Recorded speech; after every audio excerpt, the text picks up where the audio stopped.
नाम के गांव में सिम्बा नामक एक लड़का रहता था। सिम्बा अनपढ़ था। वो गांव में खेतीबाड़ी किया करता था। एक दिन गांव में सिम्बा की शादी होती है। सिम्बा की बीवी 10वीं क्लास पढ़ी हुई थी। सिम्बा की बीवी कोमल भूत प्रेत को नहीं मानती थी। वह पढ़ी लिखी होने के कारण इन सब में विश्वास नहीं करती थी। सिम्बा के माता पिता ने सिम्बा की बीवी को घर आने के बाद घर में कुछ भी मिठाई बनाने के लिए मना किया। कोमल को सिम्बा के माता पिता की ये बात बहुत अजीब लगी। आखिर इस घर में कभी मीठा क्यों नहीं बनता और सिम्बा के माता पिता ने उसे बनाने के लिए मना क्यों किया। कोमल को शादी से पहले रोज सुबह उठकर पूजा करने की आदत थी और वो भगवान जी को मीठे का ही भोग लगाती और सबको वही प्रसाद बांटती। परंतु सिम्बा के माता पिता ने उसे घर में मीठा बनाने व खाने से मना कर दिया था। इस बात से कोमल बहुत परेशान हुई। कोमल अपने पति सिम्बा से बात करते हुए, आज मुझे माँ पिताजी ने घर पर मीठा बनाने व खाने के लिए मना किया। हाँ कोमल, मैं ये बात तुम्हें बताना भूल गया। क्यों, क्या हुआ? अरे हमारे गांव में मीठा बनाना व खाना बिल्कुल मना है। हमारे गांव में अगर किसी के घर पर भी मीठा आ जाता है तो उसी दिन उसके घर में कुछ अनहोनी हो जाती है। अरे ये कैसे हो सकता है कि सारे गांववासी मीठा बनाने और खाने से डरते हैं? हाँ कोमल, हमारे गांव में एक चुड़ैल का साया है। वो चुड़ैल सिर्फ खाने में मीठा ही खाती है और अगर गांव में किसी के भी घर में मीठा बन जाए तो उस चुड़ैल को पता लग जाता है। वो मीठा खाने के बहाने उसके घर में आ जाती है और उसके घर में अनहोनी कर देती है। कोमल ये बात सुनकर बहुत जोर जोर से हंसने लगती है। अजी आपने भी क्या कहानी बनाई है? नहीं कोमल, तुम इस बात को बिल्कुल भी मजाक मत लेना। ये एक सच्ची बात है। और तुम्हें इस बात का बहुत ध्यान रखना है, हमारे घर पर कोई दिक्कत ना हो। हाँ अजी ऐसा कुछ नहीं होता, ना ही मैं इन सब बातों पर विश्वास करती हूँ। मेरी तो बचपन से आदत रही है। मैं सुबह उठकर भगवान जी की पूजा करती हूँ और उन्हें भोग में कुछ मीठा ही बनाकर खिलाती हूँ। कोमल, तुम्हें पूजा करने के लिए कोई मनाही नहीं है। तुम प्रसाद में कुछ भी बनाकर भगवान जी को भोग लगा देना, परंतु घर पर मीठा नहीं बनना चाहिए, ना ही आना चाहिए। हाँ ठीक। कोमल सिम्बा को ठीक है तो बोल देती है, परंतु वो अगले ही दिन उठकर चुपके से थोड़ा सा हलवा बना लेती है। मेरे तो जितने साथी। मैं भी आज देखती हूँ कि चुड़ैल कहाँ से आती है और मेरा हलवा खाकर जाती है। दोपहर में जब घर में कोमल के सिवा कोई नहीं होता तब कोमल देखती है कि उनकी पड़ोसन की बेटी बाहर खेल रही है। कोमल उसे चुपके से बुलाती है, गुड़िया गुड़िया सुनो, मैंने आज अपने हाथ से हलवा बनाया है, जरा सा खाकर तो बताओ कैसा बना।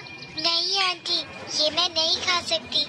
मुझे मम्मी ने मना किया है मीठा खाने के लिए और आप भी मत खाओ। अगर उस मीठा खाने वाली चुड़ैल को पता लग गया ना तो हम दोनों की जान को आफत है। आप इसे जल्दी से फेंक दो। अरे गुड़िया, ये चुड़ैल बुड़ैल कुछ नहीं होता, आ जाओ हम दोनों ही मिलकर खाते हैं।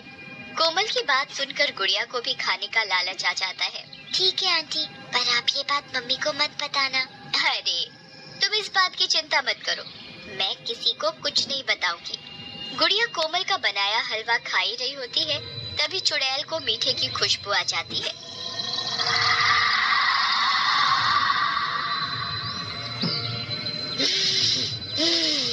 आज लगता है गांव में किसी ने कुछ मीठा बनाया है। आज तो मेरी दावत है। चुड़ैल सूंघते सूंघते कोमल के घर तक पहुंच जाती है। आज तो इस गुड़िया के ही शरीर में घुसना पड़ेगा। ये इतने समय में इस गांव में रह रही है, इसे अभी भी मेरा डर नहीं हुआ। इसका तो मैं वो हाल करूंगी कि ये याद रखेगी अच्छे से। गुड़िया के अंदर चुड़ैल घुस जाती है और वो सारा हलवा खप खप करके खा जाती है।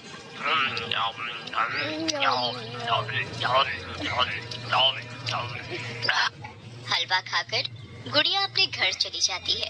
गुड़िया के अंदर अब चुड़ैल घुसने के कारण वो अजीबोगरीब हरकत करने लग जाती है। गुड़िया की आंखें बिल्कुल लाल हो जाती हैं और ये घर जाकर खाने के लिए बहुत जोर जोर से चिल्लाने लगती है। ए बुढ़िया, खाना ला मेरे लिए। गुड़िया, तुम्हें क्या हुआ? तुम इतनी बदतमीजी से बात कैसे कर रही हो? ए बुढ़िया, मुझसे ज्यादा सवाल जवाब मत कर, जितना बोला है उतना कर तू। पूनम समझ जाती है कि गुड़िया के अंदर चुड़ैल का साया है और उसने कहीं से मीठा खा लिया है। गुड़िया मीठे के लिए चिल्ला रही होती है। मुझे जलेबी खानी है, रसगुल्ले खाने हैं, मुझे मीठा चाहिए। कोमल ही अच्छी है, वही मुझे चुप चुप कर हलवा बनाकर खिलाती है। पूनम समझ जाती है कि उसे मीठा सिम्बा की नई नवेली दुल्हन कोमल ने खिलाया है। हाँ गुड़िया बेटा, तुम अंदर कमरे में बैठो, मैं तुम्हारे लिए अभी गरम गरम जलेबी बनाकर लाती हूँ। हाँ, ये हुई ना बात, मेरे लिए बहुत सारी जलेबी बनाकर ला, मैं आज मीठे से ही पेट भरूंगी। ठीक है, तुम अंदर कमरे में बैठो। अच्छी बात है भगवान। गरम जलेबी बनाती हूँ। पूनम गुड़िया को जलेबी के बहाने अंदर कमरे में ले जाती है और कमरे का गेट लगा देती है। गेट खोल बुढ़िया, तूने मुझे पागल बनाया है, मुझे मीठा खाना है। गुड़िया पूरी रात कमरे का गेट बजाती रहती है, परंतु पूनम दरवाजा नहीं खोलती। अगले दिन पूनम गांव के बाबा के पास जाती है और उनके पास जाकर बहुत रोती है। बाबा, मेरी गुड़िया को बचा लो, मेरी गुड़िया के अंदर मीठा खाने वाली चुड़ैल घुस गई है, उसे बचा लो बाबा, मेरी बेटी मर जाएगी, उसे बचा लो। इस चुड़ैल ने तो नाक में ही दम कर रखा है, ये आए दिन किसी न किसी गांव वासी के घर पर अनहोनी करती रहती है। इस चुड़ैल का आज कुछ न कुछ तो करना ही पड़ेगा। बस बाबा जी, आप मेरी बेटी को बचा लो। बेटा, तुम्हें पता है कि वो चुड़ैल उसके अंदर कैसे आई?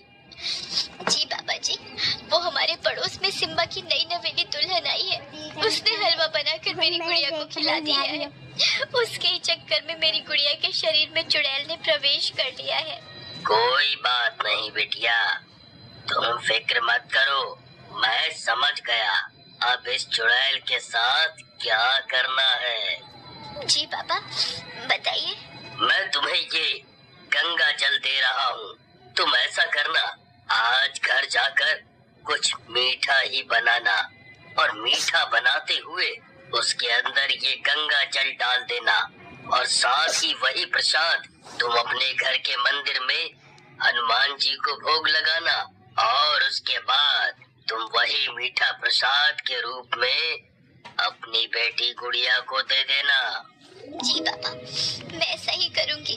बाबा पूनम को गंगा जल थमा देता है और घर पर जाकर मीठा बनाने को कहता है। पूनम घर जाती है और बहुत सारी जलेबी बनाती है। गुड़िया, ये लो बेटा, मैंने तुम्हारे लिए जलेबी बना दी, तुम्हें यही खानी थी ना? ए पागल बुढ़िया औरत, तुझे पता है ना मैं कल से भूखी हूँ, तूने मुझे कमरे में बंद क्यों कर दिया?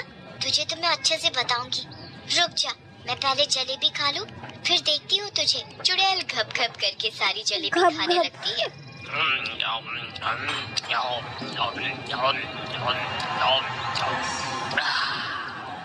चुड़ैल को जलेबी खाते समय तो पता नहीं लगता कि वो हनुमान जी को भोग लगाया हुआ प्रसाद है।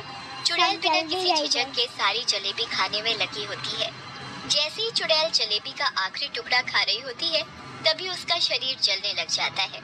चुड़ैल बहुत जोरों से चिल्लाने लग जाती है।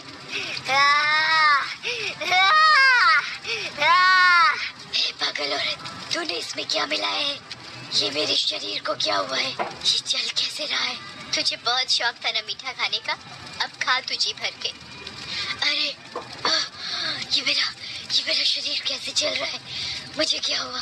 तुझे पता नहीं है, ये कोई साधारण जलेबी नहीं है, ये गंगा जल में बनाई गई जलेबी है और हनुमान जी को भोग लगाई हुई है। तू मुझे क्या बताएगी? आज तो तेरा ही खात्मा है। देखते ही देखते चुड़ैल जलने लग जाती है और राख हो जाती है।